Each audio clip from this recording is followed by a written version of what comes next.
जय श्री राम, जय गौ माता। गौ माता राष्ट्र माता की जय। भारत माता, धरती माता, गौ माता की जय। आप सभी का स्वागत है श्री राम रस यूट्यूब चैनल में, जहां पर आप गौ माता की दिव्य महिमा को और विभिन्न उपायों को और अन्य अन्य धार्मिक वीडियो का आनंद लेते हैं। आज हम जानेंगे कि गौ माता राष्ट्र माता क्यों होनी चाहिए। इसके पीछे के साइंस के साथ हम लॉजिक को जानेंगे, पूरी प्रक्रिया कि गौ माता राष्ट्र माता होनी चाहिए तो क्यों होनी चाहिए। गौ माता राष्ट्र माता है ही, बस उसे घोषित करना है लोगों के दिल में, उसको वो भाव लाना है कि गौ माता राष्ट्र माता है। क्योंकि वेद का वाक्य है, गावो विश्वस्य मातरहा, गाय पूरे विश्व की माता है। और वेद का ये भी वाक्य है, गावा ना पशवा, गाय पशु नहीं है। एक बार की बात है, हमारे धार्मिक ग्रंथों में तो छोड़ो, गुरु ग्रंथ साहिब में भी इसके बारे में लिखा हुआ है, गौ माता के बारे में। सिर्फ सनातन में नहीं, गुरु ग्रंथ साहिब में भी। एक बार जब गुरु नानक देव जी मक्का मदीना में थे तो गौ माता थी, तो उन्होंने बताया किसी को गौ माता के बारे में कि गौ माता को पशु न कहना, गौ माता है। और गौ माता के बाद हमें इंसान का जन्म प्राप्त होता है। इंसान का जन्म प्राप्त होता है। तो हम जैसी गौ की सेवा करेंगे, अगर गाय को पशु मानकर पूजेंगे तो हमारे कुल में आने वाले दिनों में एक पशु जन्म लेगा और वो पशु हमारे पूरे कुल का विनाश कर देगा। गौ माता है, गौ माता को माता मानोगे, गौ की सेवा करोगे तो जैसी सेवा करोगे आपको पुत्र वैसा प्राप्त होगा। गौ माता की कृपा से एकदम अच्छा पुत्र होगा, सुपुत्र होगा, जो पूरे कुल का नाम पूरे विश्व में उजागर कर देगा और आपका नाम होगा, आपका पूरा कुल खानदान का नाम होगा। गौ माता राष्ट्र माता है ही। अब राष्ट्र माता का तो दर्जा है, गौ माता माता है। गौ माता को सभी पशु मानते हैं, लेकिन वो पशु नहीं है। पशु कौन होता है? जो हमें मनुष्य के गुण ना दे सके, जिसमें विवेक ना हो सोचने का, वो पशु है। लेकिन गौ माता में विवेक भी है, क्योंकि एक ही अलग चीज़ है कि उनके पास सोचने का विवेक नहीं होता, हमारे पास सोचने का विवेक होता है। तो गौ माता उस शरीर में भले ही है, लेकिन वो पशु नहीं है, वो माता है। उनके पास भी विवेक है। आप गौ माता से प्रेम करेंगे, गौ माता से प्यार करोगे तो गौ माता भी आपसे प्यार करेगी।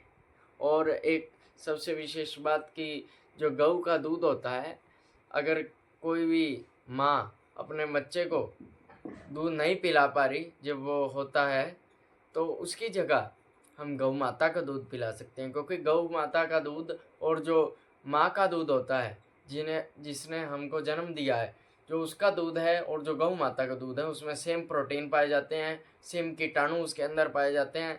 तभी डॉक्टर हमको गौ माता का दूध पिलाने के लिए प्रिस्क्रिप्ट करते हैं कि आप गौ माता का दूध पिला सकते हैं, भैंस का दूध नहीं पिला सकते। क्योंकि भैंस की बुद्धि तो आप जड़ है, अगर आप उसका दूध पिएंगे तो आपकी बुद्धि जड़ हो जाएगी। और गऊ का दूध पिएंगे तो आप समझदार होते चले जाएंगे। आपके बाल जो हैं वो हमेशा काले रहेंगे।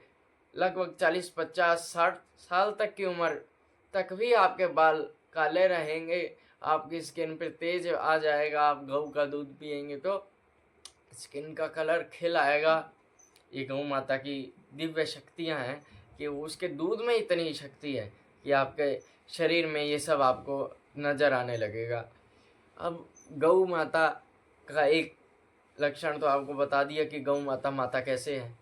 इतने सारे प्रभाव हमारे शरीर में दिखाती है। अगर पशु होती तो क्या दिखाती? और कोई पशु दिखाता है? नहीं दिखाता। तो गौ माता है, पहला प्रमाण। दूसरा प्रमाण साइंस से ले लेते हैं। हमारे अंदर एनिमल सेल है, उसके अंदर एनिमल सेल है, जानवरों के अंदर भी एनिमल सेल है। हमारे अंदर आपने कक्षाओं में पढ़ा होगा कि 2 ही सेल पाई जाती हैं, एक प्लांट सेल, एक एनिमल सेल।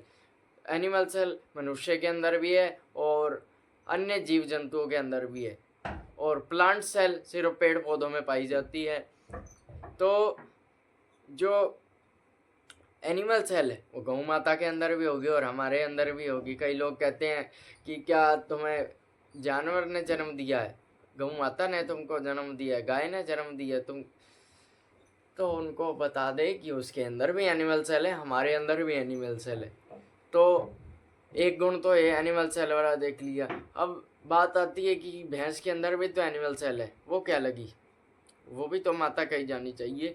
देखो पहले एक सद्गुण देखेंगे तो दूसरा सद्गुण उसका देखेंगे कि वो काम कैसे कर रही है, हमको फ़ायदा दे रही है, तो वो माँ कहलाने के लायक है। और विवेक उसमें पाया जाता है, उसका दूध अच्छा है। कई लोग कहते हैं कि दूध देती है इसीलिए वो जानवर ही है, सिर्फ दूध देती है, उनको दूध से ही मतलब है और किसी चीज़ से मतलब नहीं है। वो कैंसर तक का रोग ठीक कर सकती है सिर्फ मूत्र से। उसका मूत्र का कैंसर की फर्स्ट सेकंड और जब थर्ड स्टेज पे आदमी पहुंचा हो ठीक कर सकती है गौ माता।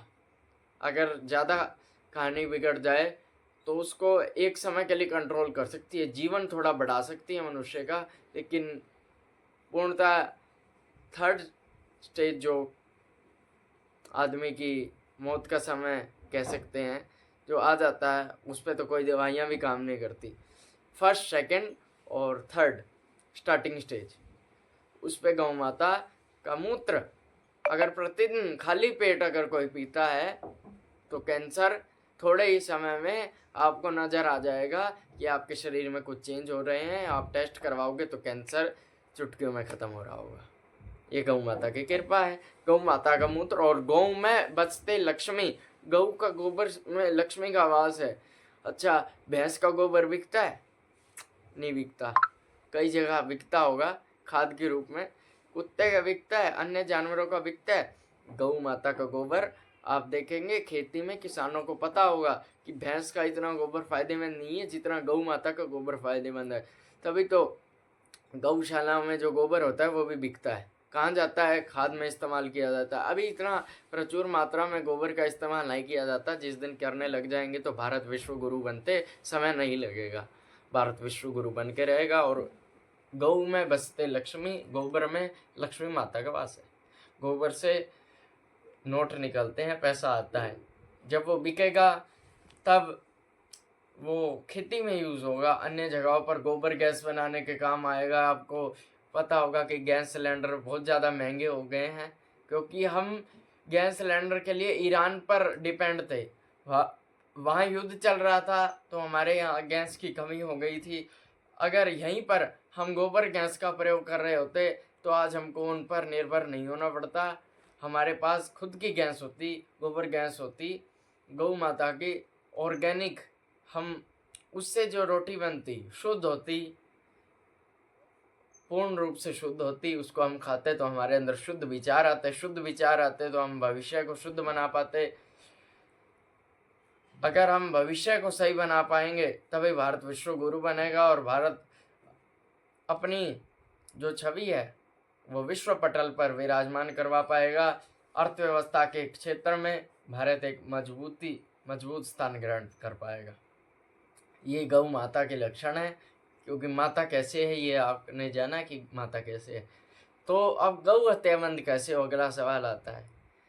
आप चाहे लाख कोशिशें कर लोगे, गौ हत्या बंद होने वाली नहीं है। क्यों बंद होने वाली नहीं है? संविधान में पशु को काटने का अधिकार दिया गया है और सूर्य उदय से पहले 1 लाख पशु कटते हैं, गौ माता नहीं कटती। पशु काटे जाते हैं, गौ माता नहीं काटी जाती। क्यों? क्योंकि वो पशु मान रहे हैं। सरकारी कागजों में गौ माता को पशु माना गया है। क्यों पशु माना गया है? एक बार की बात है, जब मुस्लिम शासक चल रहा था भारत में, मुसलमान शासन था, तब एक मुस्लिम समुदाय ने वहाँ के राजा को पत्र भेजा कि और चाहे कुछ भी करना लेकिन तुम गऊ के साथ छेड़छाड़ मत करना, गऊ को माता ही रहने देना। उसके साथ छेड़छाड़ करोगे तो यहाँ के भारतीय समाज के लोग तुम्हें यहाँ राज करने नहीं देंगे, तुम्हें यहाँ से खदेड़ दिया जाएगा। और उसके बाद उन्होंने गौ माता को माता ही रहने दिया। दिक्कत कहाँ थी? अंग्रेजी शासन में। जब अंग्रेजी शासन चल रहा था, ब्रिटिश काल, तो उस समय गौ माता को सभी हिंदू तो भारतीय गौ माता मानते ही थे, माता मानते थे, पशु को कोई नहीं मानता था। गौ माता की पूजा अर्चना प्रतिदिन की जाती थी, घर घर गायें थी। उसके बाद जब अंग्रेजी शासन आया, अंग्रेजी शासन में अंग्रेजों ने रणनीतियों अपनाई। डिवाइड एंड रूल तो आपको पता है, लेकिन ये जो उन्होंने नीति अपनाई वो गुप्त है। क्या नीति अपनाई? उन्होंने कहा कि अगर इनको हिंदुओं पर राज करना है, अगर इनके शरीर का विकास रोकना है, इनके भारत का विकास रोकना है, तो हमें जो गाय है, वहाँ तो पशु मानी जाती थी, हमारे यहाँ माता मानी जाती थी, क्योंकि इतने लक्षण हैं इसके माता के। तो जो अंग्रेज थे उन्होंने कहा इसको पशु माना जाए, तो उन्होंने धीरे धीरे धीरे धीरे जहर घोलना शुरू कर दिया। और संविधान में जो उन्होंने उनके रूल चलते थे उस टाइम, उन्होंने उसमें उनको पशु का अधिकार दिया। पशु का अधिकार जब दिया तब स्कूल कम होते थे, लेकिन उस टाइम उन्होंने अपनाया कि स्कूलों में पढ़ाया गया गाय एक पशु है, पालतू पशु है। यदि इसमें भी कुछ नहीं होता है तो बहुत जल्दी जो महाविनाश की वीडियो आई है बहुत जल्दी आएगा और सारा खेल खत्म होगा। जो गौ हत्यारे हैं उनका विनाश तय है और होगा, जरूर होगा, इसको कोई नहीं रोक सकता। ये बिना कटने वाली बात है, उनका विनाश तय है। और जो गौ माता से प्रेम करते हैं उनके साथ तो ठाकुर जी रहते हैं, क्योंकि ठाकुर जी कहते हैं कि जो मेरी गौ माता के पीछे चलता है मैं उनके पीछे चलता हूँ, उनको मैं अपना सर्वस्व दे देता हूँ, उनके सिर पे हाथ रख देता हूँ। तो आप गौ माता, तो आपको और कुछ करने की जरूरत नहीं है, गौ सेवा करो, ठाकुर जी आपके साथ हैं, राम जी आपके साथ हैं। ये गौ माता के चमत्कार हैं। गौ माता ऐसे सभी भक्तों पर कृपा करती है। गौ माता राष्ट्र माता है, आज प्रूफ हुआ है। अगर किसी को यकीन ना हो कि वो माता कैसे है तो ये वीडियो देखें, गौ माता राष्ट्र माता क्यों होनी चाहिए और गौ माता माता कहलाने के लायक क्यों है। जय श्री राम, जय गौ माता। गौ माता आप सब पर कृपा करे। मिलते हैं अगले वीडियो में। जय श्री राम।